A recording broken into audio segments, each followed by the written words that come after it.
Nous sommes à Bamako, vous êtes dans la grande édition en français sur MCTV. Le temps pour nous de parcourir l'actualité ici au Mali ainsi qu'à l'étranger. Tout de suite, le sommaire.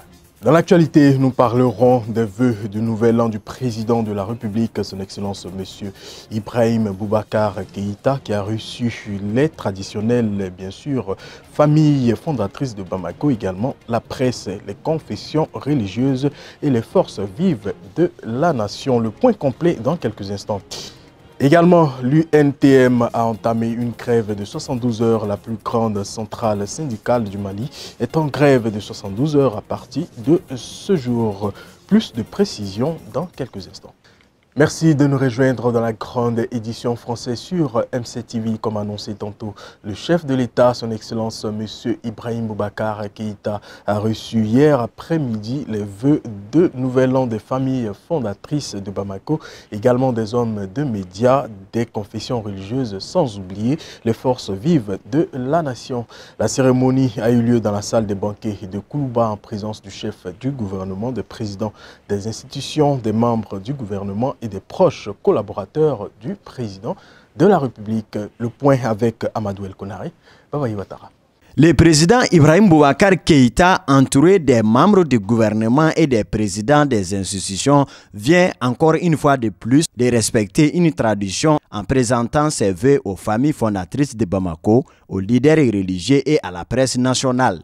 Tour à tour, ces différentes couches ci-dessus indiquées se sont succédées au pupitre pour formuler leurs vœux de nouvel an au patron de la République et lui faire part de leurs préoccupations du moment.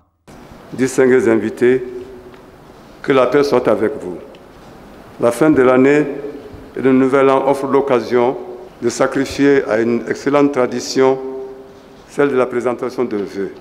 Il s'agit de nous retrouver autour du chef de l'État pour jeter un regard rétrospectif sur l'année écoulée, constater les avancées, mais aussi les insuffisances de notre marche commune vers la paix et le bonheur. Excellence, Monsieur le Président de la République, au nom de l'Association des groupements d'églises et missions protestantes évangéliques au Mali, j'ai l'insigne honneur de vous présenter à vous, Monsieur le Président, à votre famille, au gouvernement, à l'Assemblée nationale, à toutes les institutions de la Troisième République et au peuple malien, nos meilleurs vœux de bonheur, de bonne santé, de longévité et de prospérité. Monsieur le Président, la Maison de la Presse est reconnue d'utilité publique depuis 1995, n'a jamais bénéficié d'un budget de fonctionnement. Nous comptons sur votre implication personnelle pour sa régulation. Nous osons espérer la mise en place de ce montant dans un bref délai. Je suis cependant obligé de reconnaître et de saluer ici et maintenant le soutien constant du ministre de l'Économie et de la Communication et du ministre de l'Économie et des Finances à la Maison de la Presse. Je voudrais profiter également de l'occasion pour saluer les efforts de notre département de tutelle qui a permis de moderniser et moraliser la délivrance des cartes de presse et qui est également présent à nos côtés chaque fois que de besoin. Après les vœux des invités du jour, c'est le tour du président Ibeka de présenter les siens, mais avant, sans détour, il a apporté des réponses satisfaisantes par rapport aux préoccupations des uns et des autres. Pour cela, aucun détail n'a été oublié. Vous nous avez engagé à faire en sorte que le Fonds social soit apaisé. C'est bien pour cela que le chef du gouvernement a convié à une conférence sociale. Mais là aussi, il faut que nous nous comprenions. Ce ne doit pas être une occasion de surenchère avant que de se faire. Et que nous y allons également en étant réalistes, en sachant que le Mali, le ministre des Mines, Madame le ministre des Mines est là, hein? Elle n'est pas là. Si. Bon, elle est là, mais il paraît qu'on a un potentiel. Un potentiel là. N'allez pas tous arriver au pétrole. Hein? Il semble qu'il y ait des choses. Mais ils ne sont pas encore là. Hein? Donc pour l'instant, ces ressources extraordinaires ne sont pas là. Donc nous faisons avec ce qu'il y a. Chacun d'entre vous qui avait fait le déplacement me veut le meilleur pour l'an de grâce 2019. Que cette année 2019 soit une année de bonheur pour le Mali. Et que notre peuple, encore une fois, étonne le monde, étonne l'Afrique par sa maturité. Et il le peut, ce peuple malien-là. Cette cérémonie de présentation des vœux a été une occasion pour différentes couches de souligner plusieurs sujets de préoccupation, dont entre autres les conflits intercommunautaires, la corruption, la grogne sociale, les réformes administratives annoncées par les plus hautes autorités et la mauvaise condition des hommes de l'information. Bonne et heureuse année 2019. Autre sujet à présent, il s'agit bien sûr de l'UNTM qui a entamé une grève de 72 heures. En effet, la plus grande centrale syndicale du Mali est en grève de 72 heures à partir de ce mercredi 9 janvier 2019.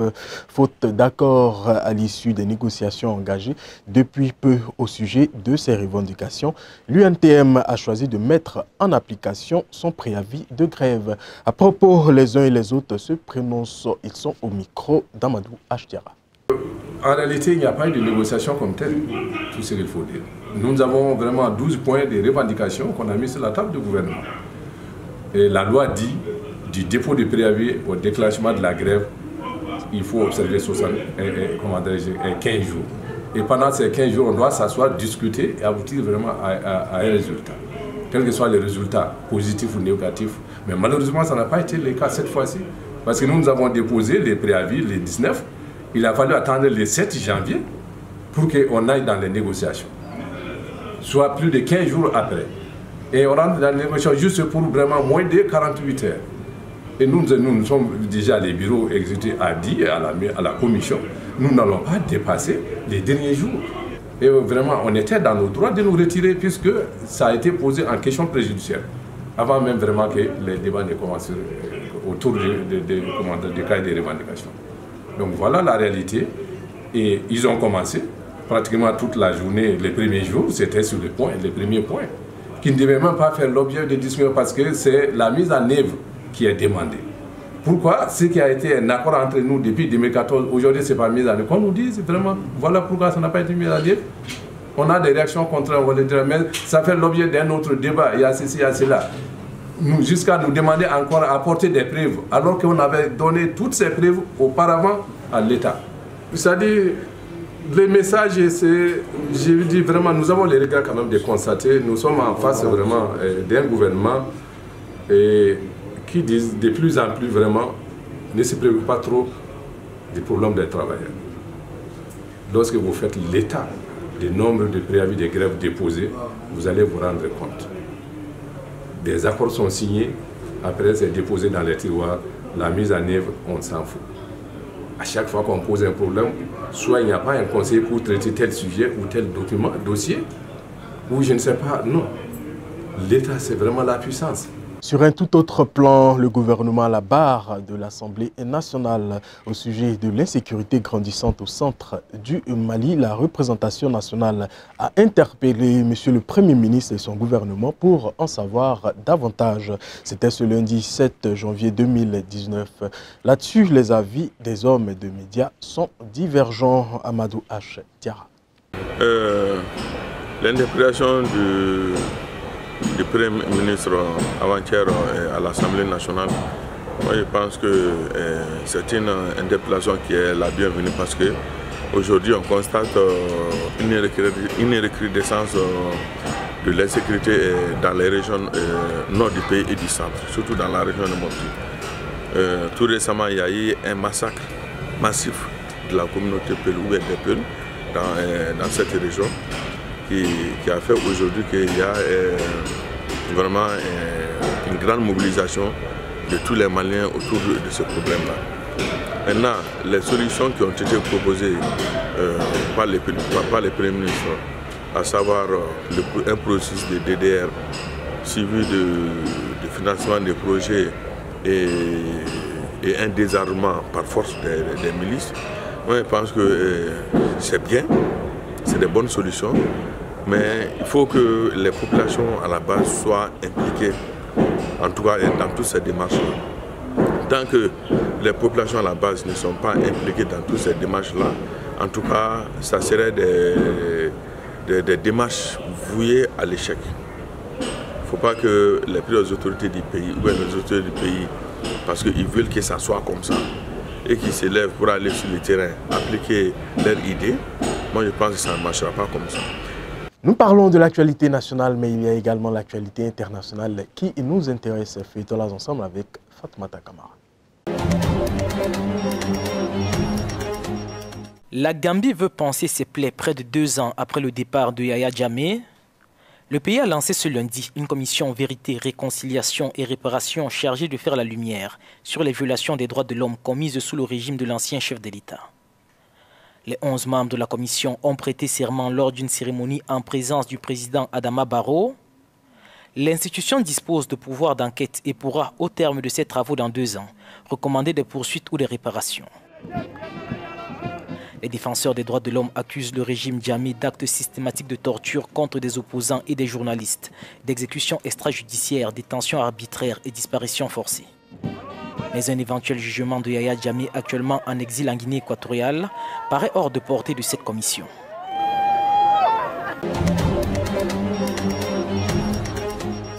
À l'annonce de la décision, les membres de la délégation égyptienne exultent. Leur pays a été préféré à l'Afrique du Sud pour accueillir la CAN 2019. Le président de la Confédération africaine de football a expliqué sur France 24 les raisons de ce choix. Ce qui a fait la différence, c'est l'engagement du gouvernement. Comme vous le savez, en Afrique, vous ne pouvez rien faire. Les passeports, les visas, les transports, la sécurité, tout dépend du gouvernement. Si vous n'êtes pas sûr de l'engagement complet du gouvernement sur ces sujets, vous ne pouvez rien faire. L'Égypte remplacera donc le Cameroun. Le pays s'est vu retirer l'organisation de l'événement pour cause d'impréparation. L'Égypte, qui a déjà accueilli 4 fois la compétition, dispose de stades de grande capacité d'accueil, un vaste parc hôtelier et 2 grands aéroports internationaux. Le pays peut aussi compter sur la renommée internationale de Mohamed Salah. L'attaquant de Liverpool, élu meilleur joueur africain de l'année pour la 2e année consécutive, s'est félicité du choix de son pays pour l'organisation de la CAN 2019. Ça fait longtemps qu'on ne l'a pas gagné, donc nous sommes très excités. Les infrastructures étant assurées, c'est sur la sécurité que l'Égypte va devoir redoubler d'efforts. Le pays reste sous la menace terroriste. Autre inquiétude, les violences entre supporters ultras des clubs égyptiens. À l'instar du drame dans le stade de Port Saïd en 2012, où 74 personnes avaient trouvé la mort dans des affrontements.